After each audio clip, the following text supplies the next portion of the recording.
Another blindfold training session in an attempt to improve my calculation and visualization skills. We have a French, mainline French developing here. Knight to c3. We'll see if we get either a winnower with bishop b4 or a classical. He plays d takes e4, so we have a classical. On knight f6, I will play bishop to g5. One of the things I'm really trying to work on to improve my ability to track the game is to make sure I take a look at the notation. Since I can't see the pieces like you guys can, taking a look at the notation after every move and making sure I don't assume I thought I knew the move just because the squares are highlighted. Even though the squares highlight just to give you the last move, that's kind of the way we develop this set, blindfold pieces, but you get to know the last move. It can get really tricky to keep track of that as the game goes on, and then I think I knew where a piece went and I didn't. So he puts the bishop on c6, and these Frenches, maybe queen d2 is not supposed to be the best move, but I'm going to defend my knight on e4. Am I? Am I worried about him taking on d4 with the bishop? Bishop to d3, bishop d4, knight d4, queen d4. Might actually be a little irritating, huh?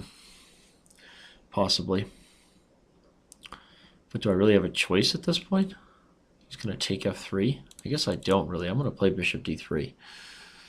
And we'll take the risk. Yeah, I don't think that pawn is actually capturable. I think I was overreacting to that. And now I'm going to go for it and castle long. One of the difficulties for black with the bishop on c6 is that it stops the normal breakthrough of c5. I'm playing a 3-2 time control here with the thought that possibly if the game gets into that time scramble where I was challenging myself to play sudden death in the video I played previously, I believe that was in the fact that I'm still in kind of a training stage in my visualization of blitz development, right? Blindfold blitz is different than blindfold games where you have no time on the clock and you can regather the position with every move. You have the time to recalculate the opening and everything, as I talked about in my last video. So without the time to do that here, I felt that sudden death might be a little bit too much right away since I'm not at the high levels of Jan Ludwig Hammer yet. Hopefully with the increment, I won't succumb to the temptation of going back to regular pieces, and I'll actually be able to play the whole game blindfolded. Okay. But I'm still already down on time. So he plays knight to b6. I'm not a big fan of my position. I feel like I've put all the pieces in the center, but where's my plan? I basically have done nothing to improve the position at all. I don't know that his knight on b6 is going anywhere either. He has no real threat. He's not going to play for c5. I'll go ahead and put my knight on c5. I don't think he's going to take on f3. And oh, wow, he does. He just takes right away. Trying to keep this position clear in my head, but I think the opposite colored bishop position favors me. I could put my bishop on e4 with my knight on c5. He plays c6 because he's partly anticipating that. I'm gonna play bishop e4 anyway. He plays queen to c7. Just looking at the notation to make sure. I want to play queen to b3 next. He's going to take, he says, on c5. Huh. And he might. He might take on c5. I could play knight to d3. No, but then he'll have f5 trapping my bishop. If I play a5, he takes on c5, I take, he moves the knight. I don't think I have what I want. I'm going to play the ultra-aggressive b4. If he takes, I'm going to take with the b pawn and try to attack on the b file. And that looks like what we're going to get here.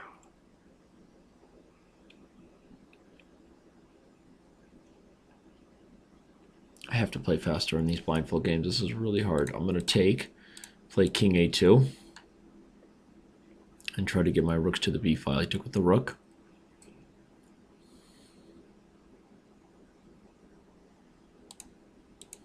The rook on b1.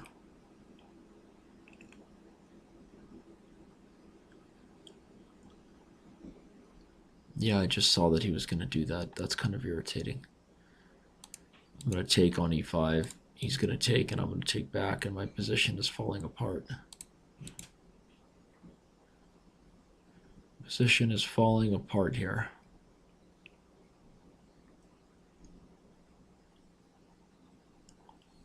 Maybe I can get a draw. I shoot out for a perpetual. I am attacking f7 and b7 right now. He plays queen e6. He wants to just trade, huh? Play c4 and say no. Rook d2 check. Am I worried about that? I'm just going to go ahead and trade if he wants it.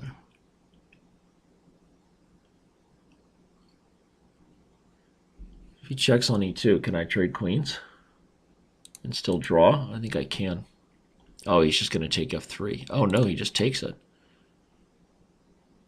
What am I misevaluating about this king and pawn ending? I mean, besides the fact that I have a whole bunch of horrible double pawns.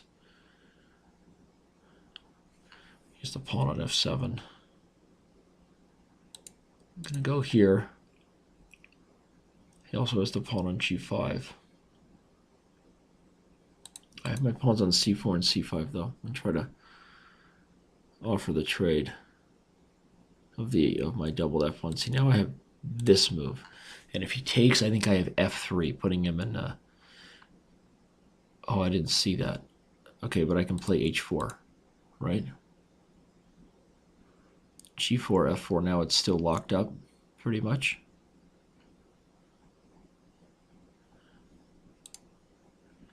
Offer a draw. Where's he going? I don't know where he's going.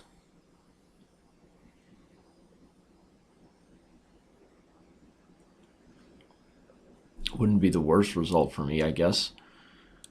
But where's he going with the king? Hasn't he already played h5? Oh, he hasn't. He's just bringing the king to h5. His pawn's on h6. Okay, but now he's deciding he can't do that.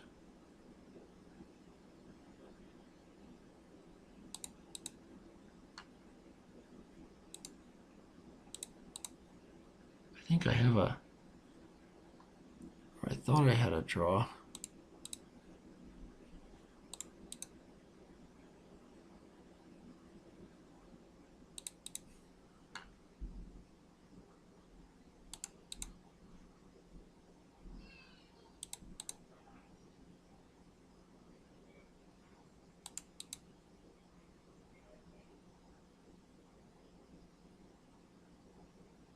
I think I can just go to c4 and g4 now, if I've calculated the pawn ending correctly. Oh, he offered a draw, yeah.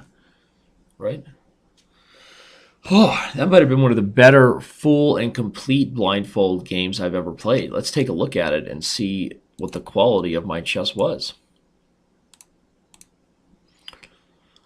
I feel pretty good about that because that's exactly the position I visualized. I admit, when he played g4 and I played h4, I thought I was locking up the whole position. I thought the pawn was on h5, and I think that I got a little bit lucky that this idea of coming around to h5 will actually fail to me coming into e5. And that's what he calculated, and hence the reason he didn't go for it. So really interesting stuff. Going to take a sip of my coffee here. My coffee. All right, I'm sitting in the dark, playing chess all by myself.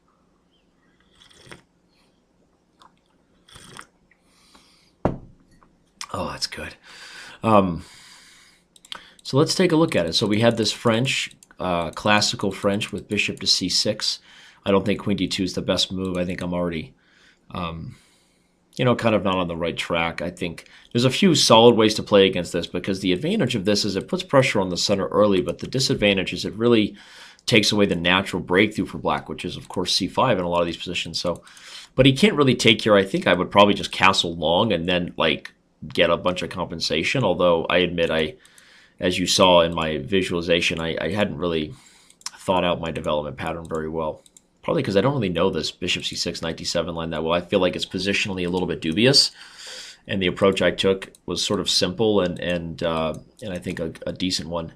Here bishop e4 is probably premature. I think the idea of a4, the one I went for next, is a really good one. One funny line might happen, like if a4, queen to c7, do I have a move like bishop a6? Right, a cute little shot that overloads the pawn on b7 and points out that if he captures, we go to Forktown. Right, and I love Forktown. So he's not going to like that, which makes me feel like I had a pretty good feel for the position when I started the plan with knight to c5. I liked the opposite code bishop feature because I felt like that was going to increase my attacking chances. But this side move was too slow because that allowed him to trade. So again, I should have kept the bishop on this diagonal, keeping this combination in mind. Though I have to again be totally honest with yourself whenever you analyze your games. Don't tell yourself, as so many people do, like, "Oh, I had that. Yeah, I saw that, but I didn't think this." Like, no, you didn't see it. And that means that you can actually improve your overall understanding of a position and the common tactical themes that occur, instead of lying to yourself about what you visualized and what you didn't. And blindfold chess can really help that, really sort of expose that. I think if I play a4, I'm actually doing really well. Queen to b3 might also be good. Again, queen to c7 might be able to be met by this.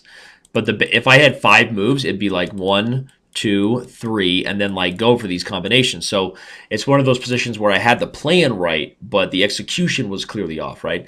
So that's the issue. And now he gets to simplify, which led to this position where I can only really be worse here in this endgame. I mean, obviously he has a ton of pressure, and I go for this endgame. Probably he should gobble f3. I think he just misevaluated, probably assumed with all these horrible double pawns that the endgame must be losing for white, and wanted to get the queens off the board to avoid me giving checks. But good technique, probably sees him take this pawn or try to slowly pick at these weak pawns. I'm pretty confident that this endgame is a draw, especially with this approach I took here. I don't see anything he could have done much better, and despite my mistake of sort of missing this, I'm glad that this line would... What happens in this line, I'm sure that it's at best case scenario a draw for him, right? Because I'm queening with check, which kills the whole position, and now I should be able to win. Yeah, so all right, well, interesting stuff. Pretty psyched about my ability to draw a higher rated blitz player. Obviously not a title player, but likely a title player in disguise, right? Maybe it's Batman. And I'm gonna play another round here, another round of Blindfold Blitz, and continue to work on visualization skills, hopefully offering some interesting tips for you along the way. Of course, everybody can use these pieces themselves. Just go into chess.com and click on settings and then choose blindfold as the piece style, and you will be good to go. Let's see if he wants a rematch. He doesn't want a rematch. Not instantly anyway. But somebody does. Here we go. Game 2 commences. I'd like to finish above 500 for today, so if I can pick up my pace a little bit, I should be able to. The stream still looks good. I never appreciated seeing the pieces on the board as much as I have in Blindfold Blitz. Okay, I'm going to play my Tiger line. He plays this modern system. Okay, with c6, we play queen to d2. We maintain flexibility because of ideas like this, where they play early b5, and now I sort of abandon the f4 system and just play knight f3 and bishop to d3 and get developed quickly. Often that's the better approach against this kind of move order. Play h3, sort of a flexible move, maintaining the tension in the center. I'm not sure which way I'll go, e5 or d5, but I can play a4 in a lot of positions, which is maybe what I should have already done. You play a4 to hit the b pawn and get them to keep pushing the pawns forward and create weaknesses on the queen side. But so one of the things I'm trying to do here, and this is probably why it's hard in these blitz things, is now that I have a little bit of time, my opponent's thinking, I'm trying to make sure I'm aware of the whole position and the whole development scheme that both sides have taken. I'm pretty sure I am. We've developed into this pure perk system. He plays a6, which is to overprotect b5. Do I really care? I'm probably going to play a4 anyway. Now, he doesn't have to react with b4 because of that, but he does still probably isn't thrilled with the tension there. So now with c5, the advantage of me putting my rook on e1 is if he played c4, I could bring the bishop back to f1, so no worries there. I feel like I should be able to take b5 if he takes d4, move my knight to e2. If he takes on e4, knight takes, bishop takes, I play knight e takes d4, and I'm hitting e7 through the bishop. Also possibly threatening things like knight to c6. I feel like this was a little bit of a dice roll for him.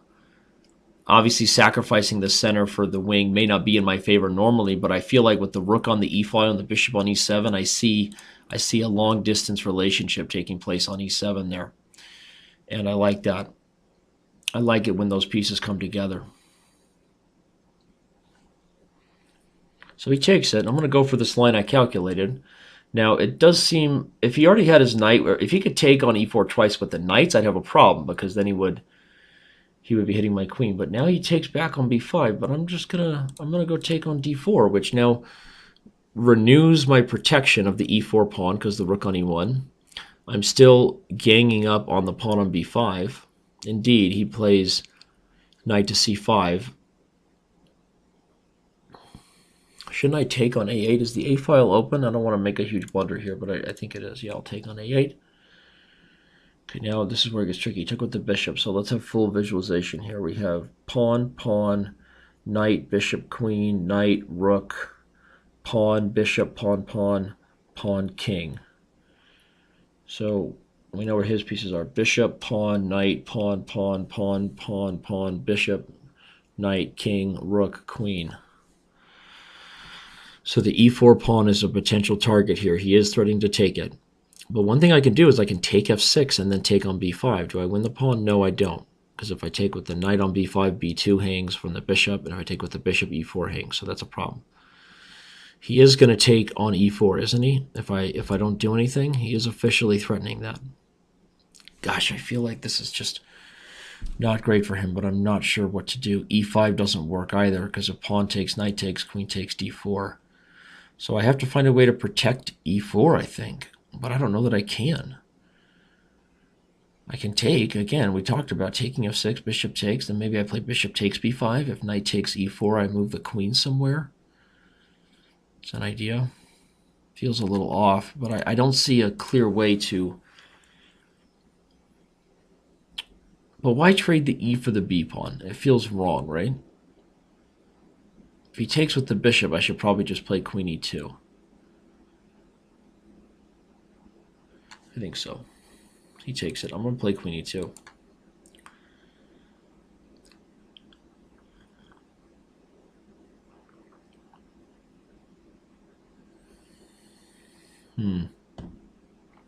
He wasn't actually threatening to take e4. I could have played b3 so that I was threatening to take on b5 with the knight, but I feel like the queen had worn out her welcome on d2 anyway. Giving up the dark square bishop changes the approach. I'm aware that he can win the bishop pair. He already has the bishop pair. I'm aware he can win the second bishop, but I'm kind of playing for a positional bigger goal, hopefully to strangle this b5 pawn. What went to c... Oh, he took on d3. I was like, what possibly could have gone to c5? So do I take with the c pawn and equalize the structure? No, I'm going to take with the queen. 18 seconds. I'm living off the increment here. Got to play faster. So he plays b4, playing b3. I still want to play e5 at some point. Get a big old trade there, but I'm opening up his bishop as soon as I do so. Queen e3. He's going to bring his rook over to c8. This doesn't feel right. It doesn't feel good, does it?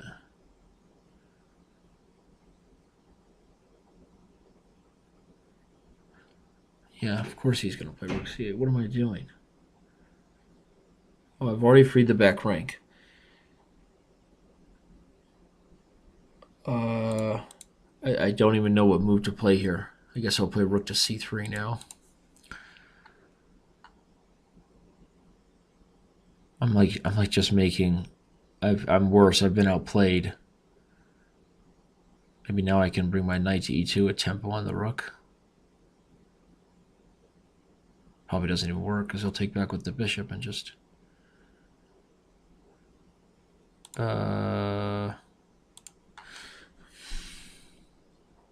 He's going to take e4 after that horrible move. Yep, I'm falling apart.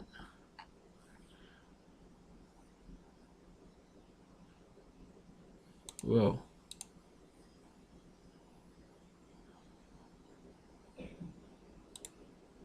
I don't really understand why he did that.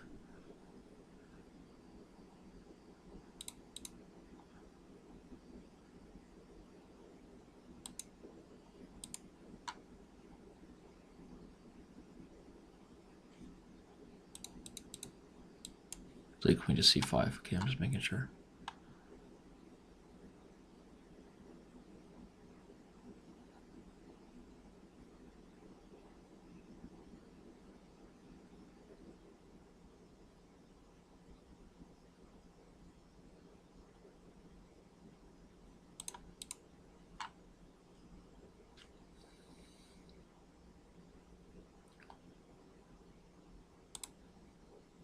Check. Check.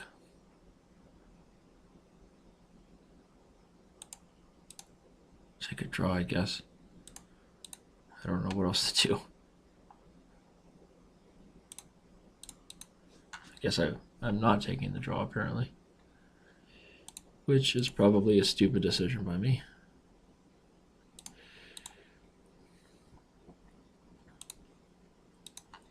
Why am I playing on when I'm down on time and worse? What is wrong with me?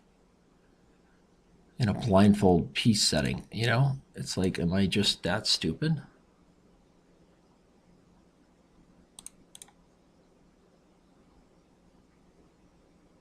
What is he doing?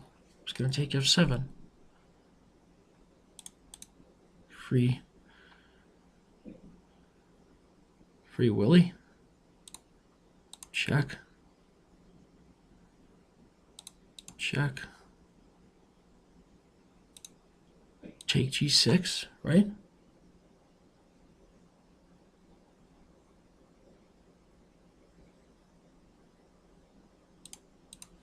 What is he doing here? I feel like I have a mating net ensuing here. Oh no, he's rook takes h4. Okay, he missed it. Play rook g5. Take it. Take here. Remove. Right now I am just like frightened to death about blundering. Where is his queen even? His queen's on c8, isn't it? Isn't his queen on c8? No, it's on b8. I don't know where the pieces are. I need him to move his queen so that I can see where the pieces are. Okay, the queen's on b6. I lost track of it in the scramble. I think he only has the one b pawn. Okay, I believe the position is black queen on c5, king on e6, pawn on b4, and that's it. And that the queen was on b8, and that when I played queen f4 check, I could have won the queen. That's what I think, but I didn't want to play queen to b8 because I thought I'd be giving him the queen. And I had done so well so far. So I believe I had the position fully visualized. His queen was on b8, and that a few moves ago when I played queen f4 check, I could have taken his queen. Let's see if I'm right. Okay, I'm right about the position, and I could have taken his queen, right? Yeah. I knew that. I knew that. People are like, Danny, you could have taken his queen. I should tell them.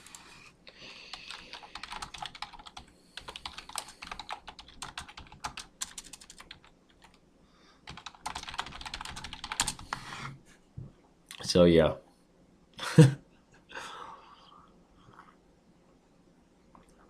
And earlier, I was correct to have launched this mating net in the way that I did. I mean, I could have also just taken on g6 immediately, but what's funny is I had no business really to play on. I mean, but maybe I did. Maybe this is harder for him to defend than I realized. I think that there's no way he didn't just make my life super easy. Why not play like queen to c7? That guards f7, hits the rook, and if I take, you're still up a pawn. If I take d5, you win the rook for free, and if I give check and you come up, there's no more checks. So I'm very aware that I got some help from my opponent. But I was playing blindfolded against somebody who I felt like I was a better player, and I decided to push on in an endgame where I was down a pawn.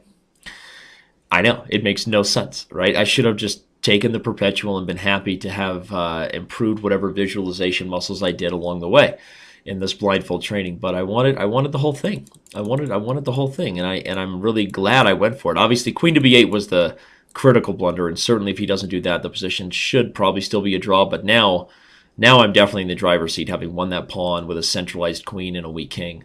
But really this position, you know, so, and then here I just missed the queen. That was so funny.